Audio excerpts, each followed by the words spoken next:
ไทม์ไลน์สุทธิชัยหยุ่นวันนี้จะเป็นช่วงจังหวะของการภาวนาให้ท่านอาจารย์เซนระดับโลกท่านติชนัทฮันได้ฟื้นจากการป่วยไข้ที่เป็นข่าวคราวมาตั้งแต่เดือนพฤศจิกายนครับท่านติชนัทฮันปีนี้อายุ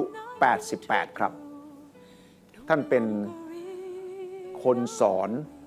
เรื่องเซนเรื่องพุทธศาสนาที่มีความหมายสามารถสร้างสาวกไปทั่วโลก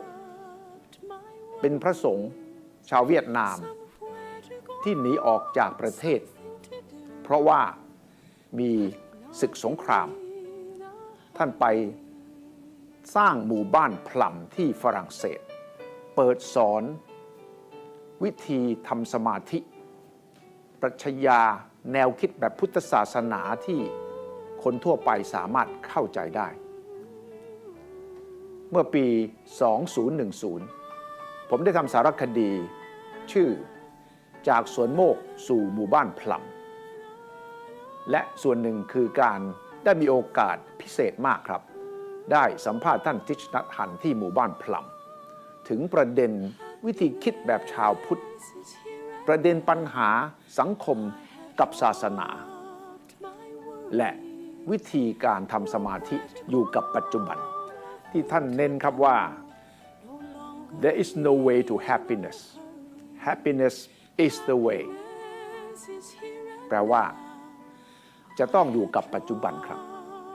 บอกว่ามันไม่มีเส้นทางสู่ความสุขเพราะว่าความสุขนั่นแหละ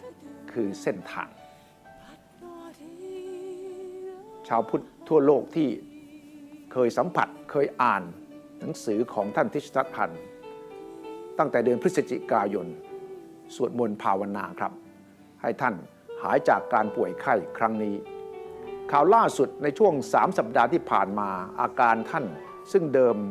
หมอบอกว่าอยู่ในขั้นโคม่าค่อยๆฟื้นคืนดีขึ้นครับท่านเปิดตาได้ท่านยิ้มได้แต่ท่านยังพูดไม่ได้วันนี้ครับ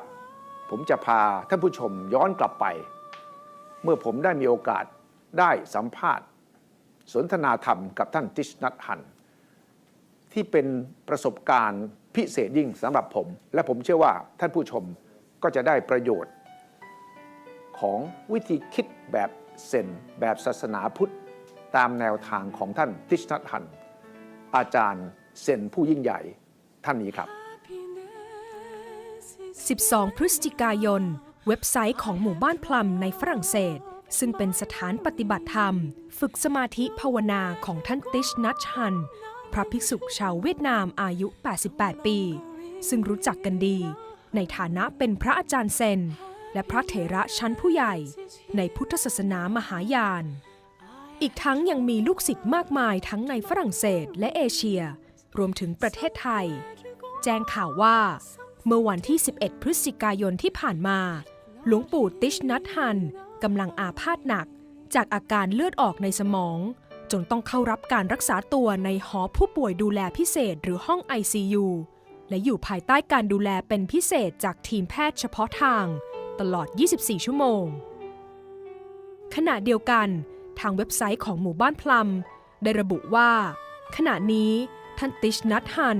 ยังคงมีการตอบสนองที่ดีและแสดงให้เห็นถึงการรับรู้ทุกคนที่อยู่รอบตัวของท่านได้อีกทั้งตอนนี้ท่านยังคงสามารถขยับเท้า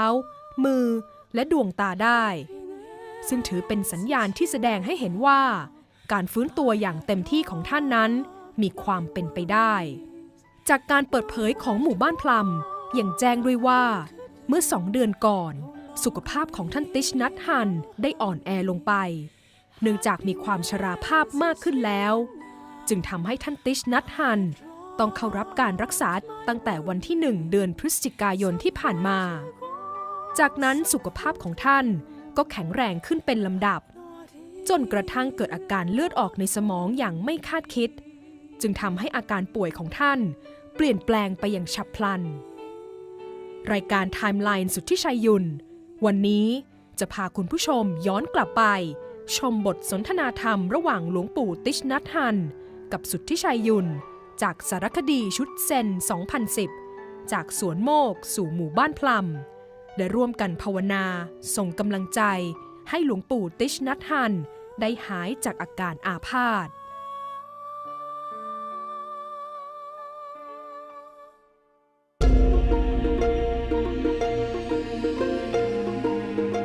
การเดินทางจากสวนโมก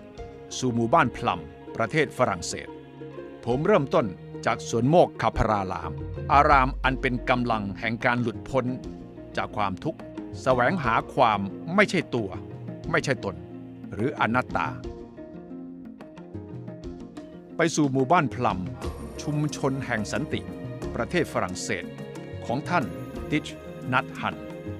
พระเซนชาวเวียดนาม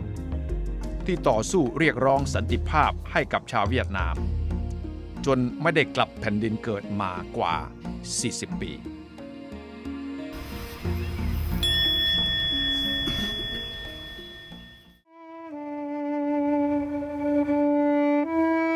I see that the monks and nuns in Plum Village here can sing, they can play, they can smile. They can dance. But back in Thailand, our monks are not allowed to sing or even to smile too broadly because the monks in Thailand consider serious appearances, solemn appearances to be very important. You think that is wrong? So they can laugh with the lay people. Why not? Because they must be themselves. Yes. Well, there is a way of smiling and laughing that do not go against the Dharma. And if you observe the precepts Yes. of a bhikkhu Yes. or a bhikkhuni, if you preserve all the mindful manners, and people continue to respect you deeply, even if you laugh, even if you dance, because even if you chant,